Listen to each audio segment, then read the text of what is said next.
To standing here, or it's very nice to stand in the center this morning. Thank you all for coming. We have some very exciting news today. As you all know, this has been a very exciting week with the transition of my administration, and we are just over a weekend. And within this week, we have hosted a national championship college football game. We've also had the President of the United States here and an inauguration. So this has been a pretty busy week, but I think that we're off to a great start, and I hope that it continues. I'm trusting that it will continue. And I am just so grateful once again to all of our public safety personnel and to all of our employees who made Monday's experience for people who came to Atlanta from across the country such a memorable experience. We had some very, very big crowds, and with the logistics of the President being here, that was an extra layer of logistics for our team. But in true professional fashion, we pulled it off in the Atlanta way, and I think that everyone had a great experience. Obviously, there were a few minor hiccups, but that's to be expected anytime that you have major crowds. So kudos to City of Atlanta employees, our public safety personnel, and all of our partners, our federal and state partners. We are grateful for all that you've done this past week.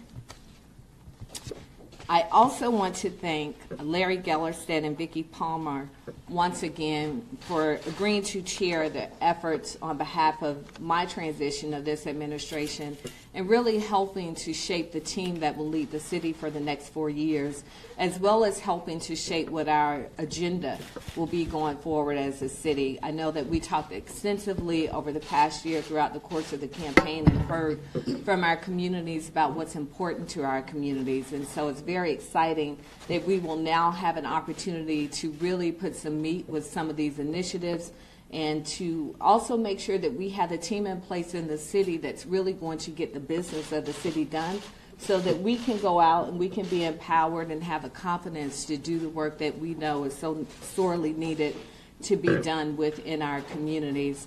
I just want to point out for those of you all who have been back into this office, you know that we've redecorated a bit, including these two beautiful pictures on either side of the wall.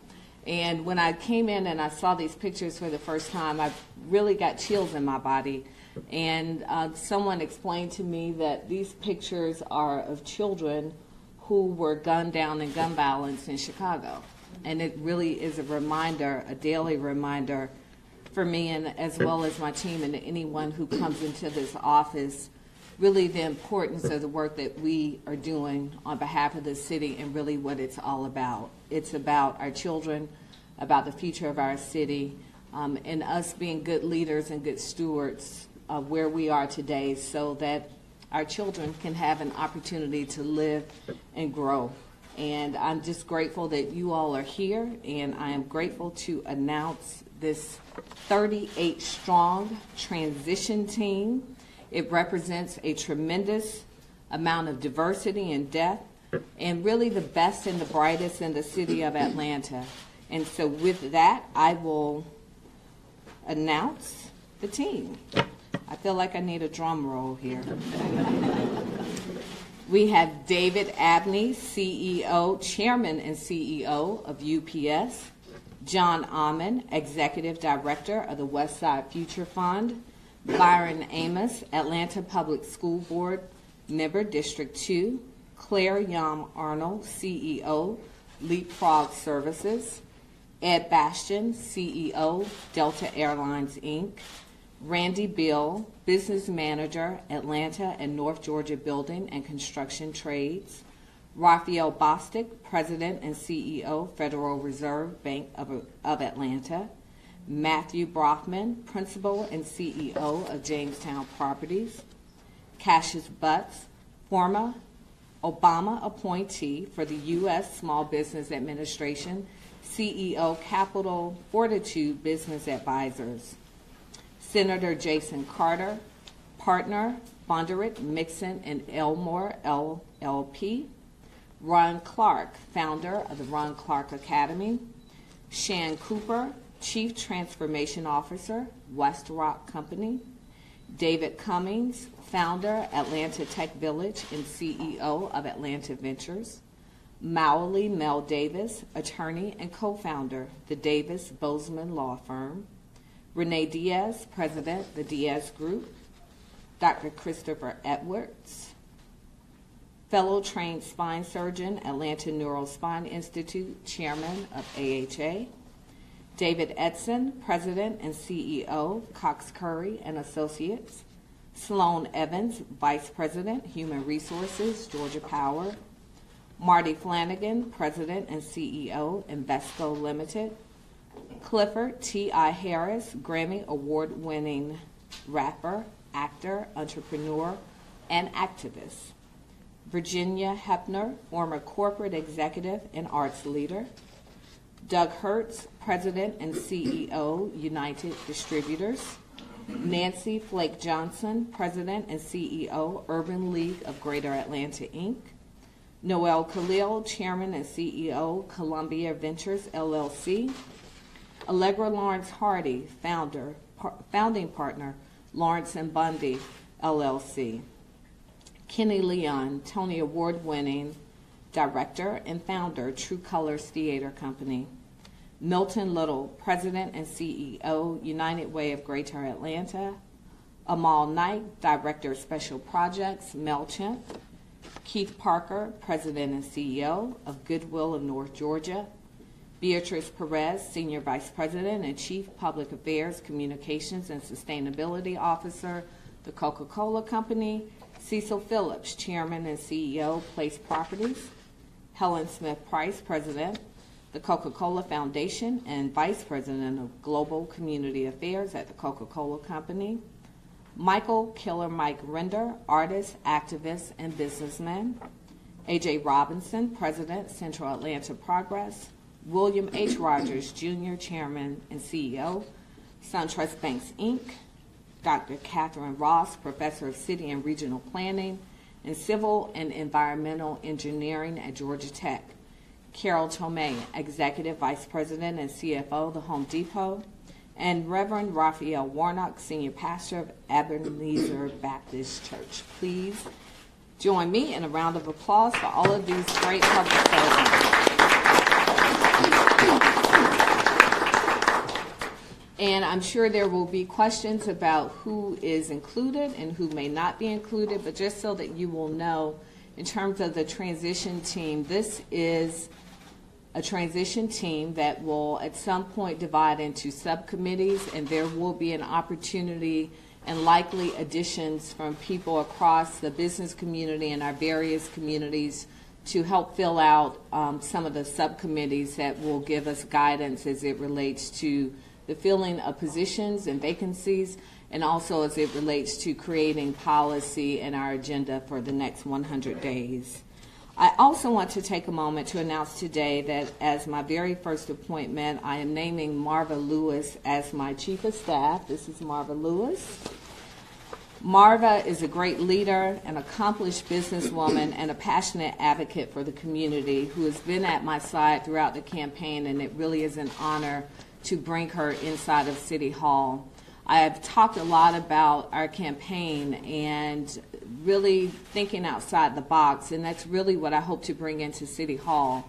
Marva didn't have campaign experience, but she's an accomplished HR executive in her own right, has done many things in corporate America, and I think that she just brings an enormous amount of talent and really a freshness to City Hall in terms of how we will continue to operate at the highest level within city government.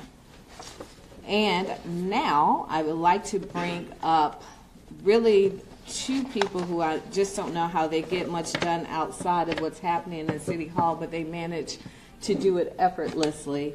Larry Gellerstedt and Vicki Palmer, and I just want to again publicly thank them for their leadership with this transition.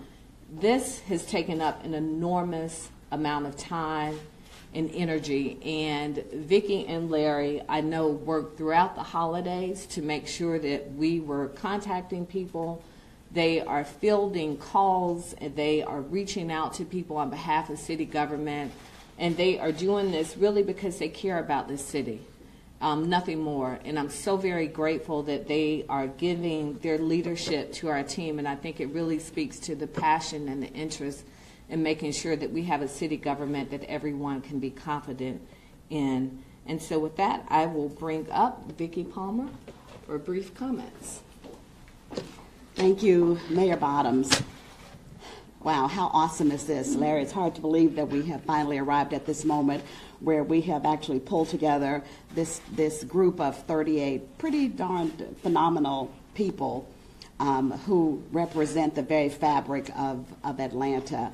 And we look forward now to really rolling up our sleeves and getting this work done. And I am very proud to say that we made 38 calls and we got 38 yeses. So that was a 100% acceptance rate, which I think is phenomenal, but also a real testament to our mayor and to how excited people are about the future of Atlanta and having an opportunity to play a role in impacting the future of Atlanta. So I look forward, Mayor, to working with you, and Larry, to working with you to, along with this great team, to get this awesome work done. And I will now turn it over to Larry. Well, it's been a fun few weeks. One, just getting to know Mayor Bottoms and her team better. And as we put this team together, one of the things that was particularly gratifying to me is not only the acceptance rate, but the basis by which the team of transition committee members was put together. There really was just a screen of what are our needs and who are the best people out there in the community to find. There wasn't a screen in terms of what someone's political positions may have been, and in the most recent race, it was wide open. And I think the team reflects the diversity of the city, but also a statement by Mayor Bottoms that we're open for business, looking forward on ways to make the city better. And I couldn't be more optimistic that she and her administration are going to be able to do it. We're excited about ready to quit the recruiting phase and go to the working phase. So thank you.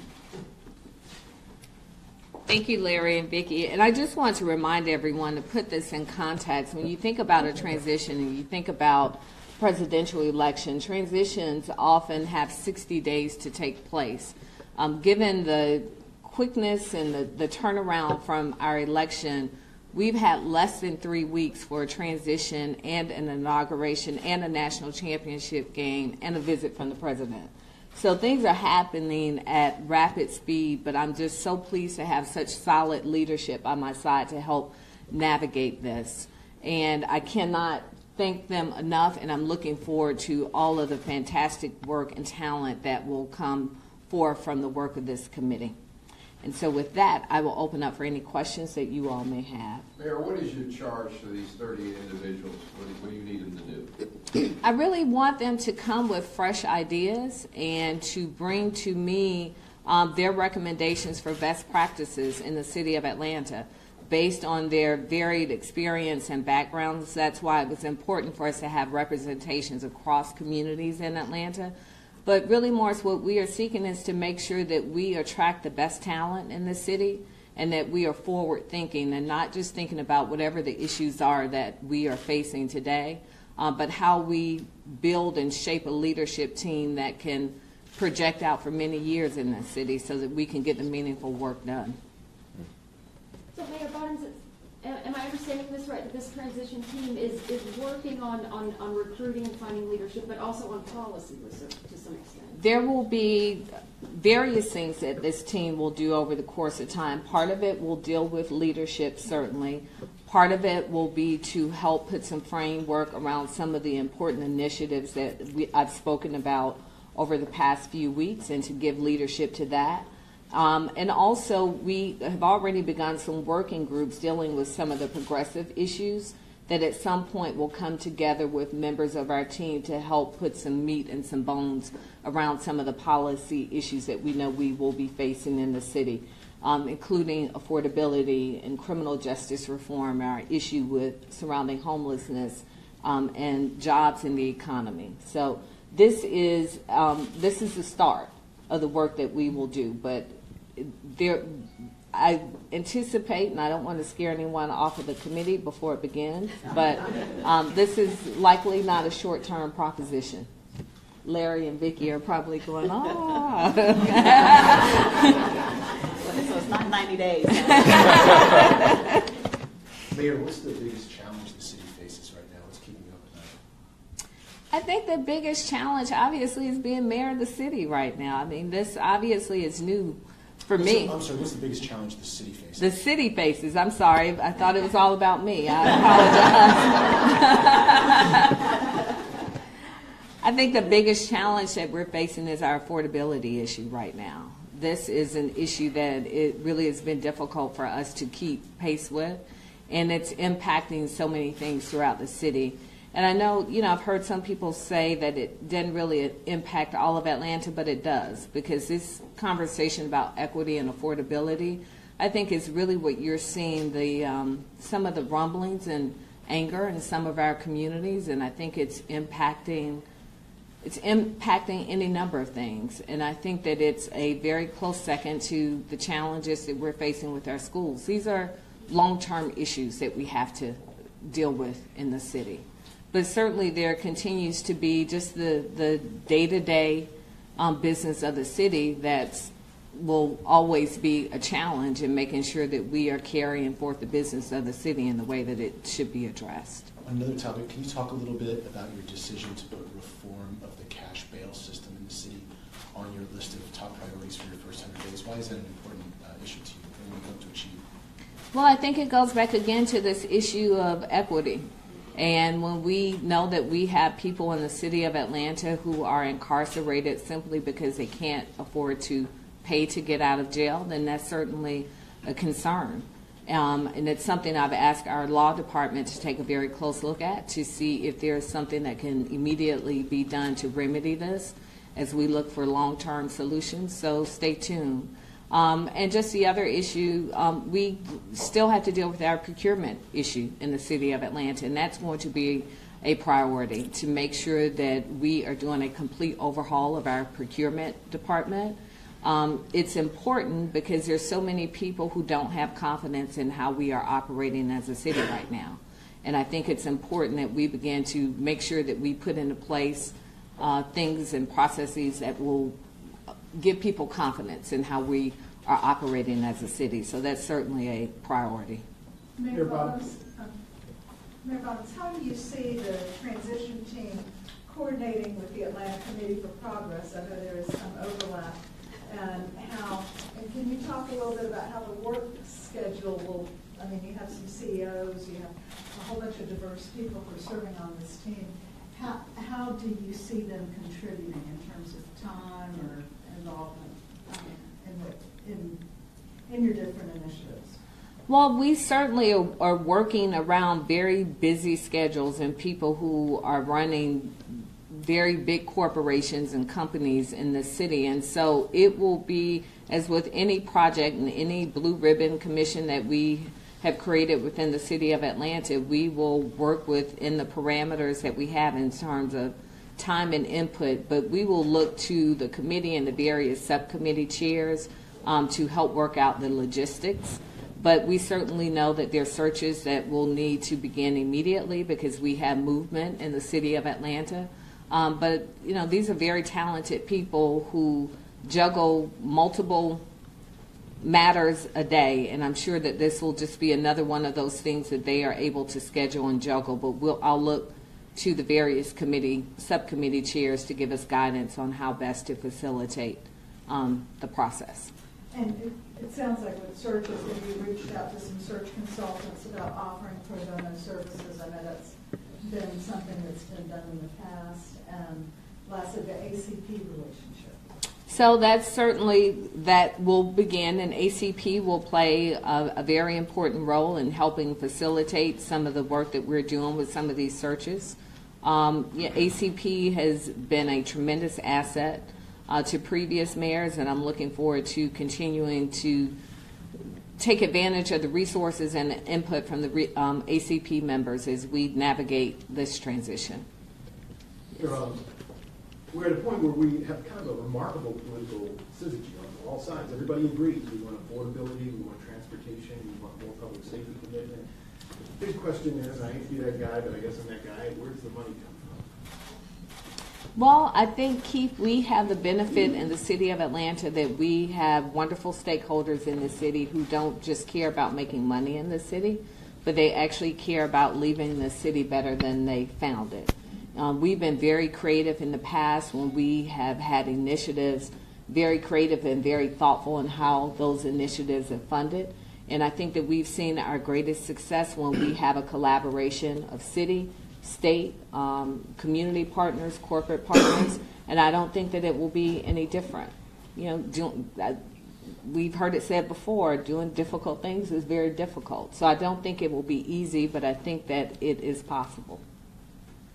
Mayor, quick question on, I listened to the list and heard a couple of wonderful developers' names, but I'm wondering who on this list should people look to for leadership in green space, watershed, and parks protections, which developers often don't always adhere to.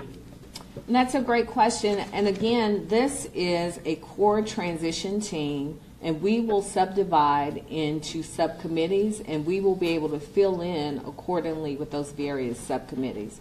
So much to the chagrin of Vicki and Larry, this team initially was envisioned to be just 20 people. And because there were so many talented people that we wanted to have involved, it expanded to 38 people. But there will still be an opportunity for us to fill in with our various subcommittees where a great deal of the work will be done with a cross-section of people across the city. Mayor, is there a deadline with the transition team in terms of establishing your leadership team within the city? Or is there will certainly be some timelines that we will need to put in place because we know that there are some immediate searches that we have to begin. For example, our HR director left December 31st. We will immediately begin searching for a fire chief. Chief Baker has announced his retirement in February. And there's a very long list of movement that I know will be happening within the city with top leadership. And so we will prioritize accordingly. But the work will need to begin and end sooner rather than later. Mayor, a question on the part of the ugly part of Atlanta. Recently in Buckhead, there have been 2 women, elderly women, who have been attacked. One was so shaken that she vowed to move out of the city. Crime has got to be, perhaps along with affordability, a huge threat in terms of maintaining the citizens. What's your reaction to these crazy assaults on elderly women, defenseless women? I think that it is despicable. I think that any time someone targets the most vulnerable in our communities, that it is absolutely breathtaking that someone would do this to elderly women in our communities.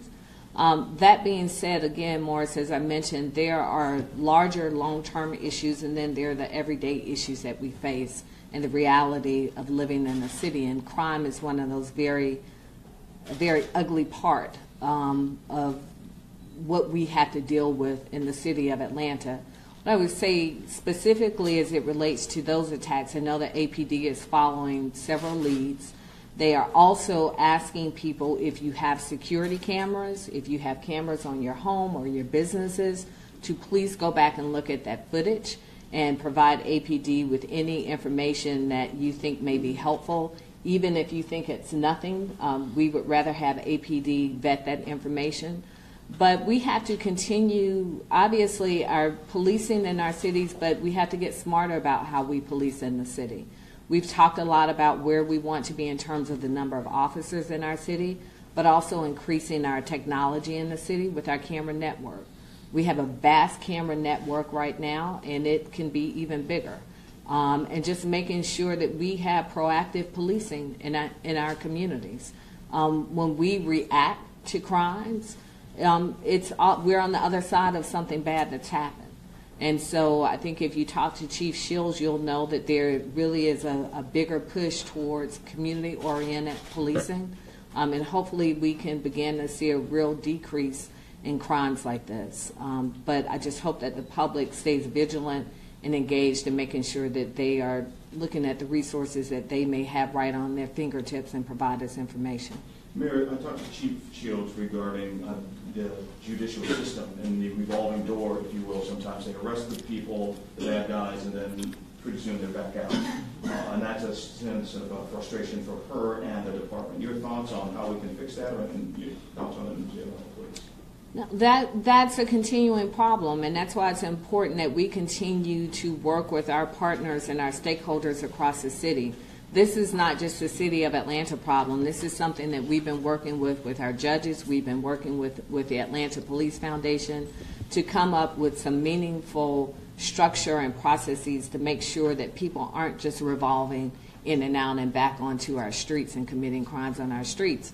The unfortunate part, even with the woman who's talked about moving outside of Atlanta, this is happening across the metro area. It's happening across the country. So there's a larger issue at play. It's not just a City of Atlanta issue. We know that our crime numbers are down in the City of Atlanta, but I know personally from what's happened with my family, it doesn't matter how down those numbers are. If you or someone in your family is a victim, then it's still a tremendous problem. So I think we just have to keep working with our stakeholders to make sure that we are all doing our part to make sure that we can stop this revolving door. Is this something you'll make a priority in your administration? I certainly will. And over the course of the last year, I had multiple meetings with the Police Foundation about the work that they are doing in this area, which has been a tremendous amount of work.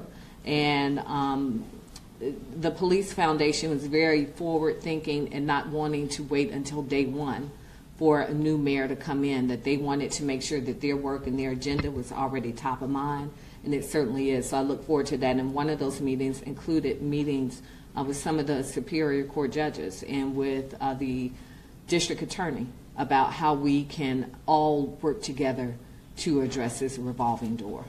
The city handled a very big national issue with the game on Monday. What are your thoughts on how security went for that and also transportation issues?